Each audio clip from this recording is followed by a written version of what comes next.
ইসলামী দেশগুলো একত্র হলে টিকতে পারবে ইসরায়েল? বিশ্বে মুসলমানদের সংখ্যা প্রায় 200 কোটির কাছাকাছি এবং প্রায় 57টি মুসলিম সংখ্যাগরিষ্ঠ দেশ রয়েছে। যদি তারা সত্যিকার অর্থে ঐক্যবদ্ধ হতো তাহলে ইসরায়েলের দখলদারিত্ব, ফিলিস্তিনের গণহত্যা, মসজিদে হামলা কিংবা আল-আকসার অবমাননা একদিনও টিকে থাকতে পারত না। কিন্তু মুসলিম বিশ্ব আজ জাতি, মতাদর্শ এবং রাজনীতির নামে বিভক্ত, আর এই দুর্বলতা এবং বিচ্ছিন্নতাই ইসরায়েলকে দিয়েছে টিকে থাকার সুযোগ। মুসলিম দেশগুলো সম্মিলিতভাবে 30 লক্ষের বেশি সক্রিয় সেনা প্রস্তুত করতে পারে, বিশ্বের 60% তেল এবং গ্যাস সম্পদ নিয়ন্ত্রণ করতে সক্ষম হবে। এটি স্বাধীন ইসলামী অর্থনৈতিক জোট গঠন করতে পারে এবং একটি সম্মিলিত সামরিক জোট গড়ে তুলে ইসরায়েলের বিরুদ্ধে কার্যকর অবস্থান নিতে পারে। এই শক্তি কেবল সম্ভাব্য নয়, বাস্তবে বাস্তবায়নযোগ্য। এখন প্রয়োজন রাজনৈতিক সদিচ্ছা, নেতৃত্ব এবং ঈমানি চেতনার জাগরণ। কোরআনে বলা হয়েছে, তোমরা সকলে আল্লাহর রজ্জুকে দৃঢ়ভাবে ধারণ করো এবং বিভক্ত হয়েও না। সূরা আলে ইমরান আয়াত 103। রাসূলুল্লাহ সাল্লাল্লাহু আলাইহি সাল্লাম বলেছেন, মুসলমান মুসলমানের ভাই, সে তার প্রতি জুলুম করে না, তাকে নিঃসঙ্গ করে না। সহিহ মুসলিম। এই নির্দেশনা কেবল ব্যক্তিজীবনের জন্য নয়, বরং মুসলিম রাষ্ট্রগুলোর পারস্পরিক সম্পর্কেও প্রযোজ্য। মুসলিম বিশ্বের শক্তিশালী এবং প্রভাবশালী দেশগুলোর মধ্যে অন্যতম তুরস্ক, যারা উসমানীয় খেলাফতের উত্তরসূরি এবং সামরিক ও প্রযুক্তিগত অগ্রগতিতে নেতৃত্বস্থানীয়।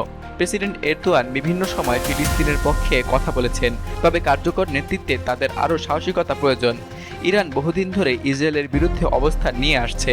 হিজবুল্লাহ এবং হামাসকে সমর্থন দিয়ে আসছে ইরান। যদিও শিয়া সুন্নি মতবাদের কারণে ঐক্য বাধাগ্রস্ত হয়, তবে ইসলামের বৃহত্তর স্বার্থে এই বিভাজন দূর করা সময়ের দাবি।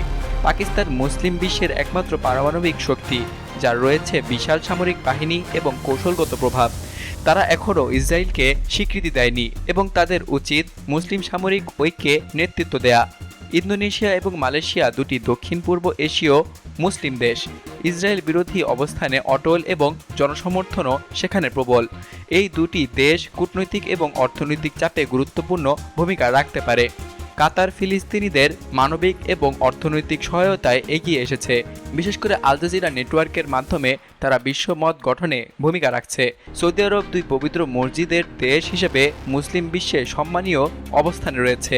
যদিও তাদের অবস্থান কখনো কখনো জটিল, তবে তারা চাইলে মুসলিম ঐক্যকে বাস্তব রূপ দিতে পারে। মিশর এবং জর্ডান, যারা ইসরায়েলের সঙ্গে শান্তি চুক্তিতে রয়েছে, তাদের ভূমিকা সীমাবদ্ধ হলেও গাজা সীমান্ত এবং মানবিক সহায়তায় এদের গুরুত্ব অস্বীকার করা যায় না।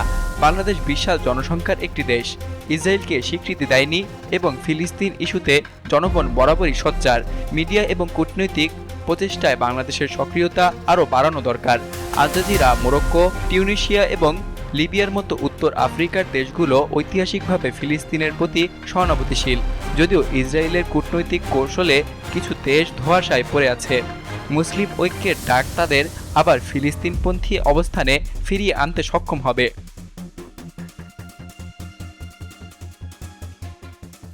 বাস্তবতা হচ্ছে, ইসরায়েল যত আধুনিক অস্ত্র, প্রযুক্তি অথবা পশ্চিমা সমর্থনই পাক না কেন, মুসলমানরা যদি ঈমানি চেতনায় ঐক্যবদ্ধ হয় তাহলে এই রাষ্ট্রের টিকে থাকা অসম্ভব। কারণ মুসলমানরা শুধু অস্ত্রে নয়, আত্মত্যাগ, বিশ্বাস এবং ন্যায়বোধেও অদ্বিতীয়। কুরআন, হাদিস, ইতিহাস এবং আধুনিক রাজনীতির সকল উপাত্তই এই কথাই বলে। যেদিন মুসলিম রাষ্ট্রগুলো সত্যিকার অর্থে এক হবে, সেদিন ইসরায়েলের পতন শুরু হবে। এই পতন হবে জুলুম এবং অবিচারের বিরুদ্ধে সত্যের বিজয়, যা কেবল ফিলিস্তিনের মুক্তি নয়, গোটা মুসলিম উম্মার আত্মমর্যাদা পুনঃপ্রতিষ্ঠা ঘটাবে। মুসলমানদের আজ প্রয়োজন জাতি, ভাষা এবং মতভেদ পেছনে ফেলে এক কণ্ঠে উচ্চারণ করা নারায়ে তাকবীর, আল্লাহু আকবার, আল আকসা আমাদের, উম্মা এক এবং অভিন্ন।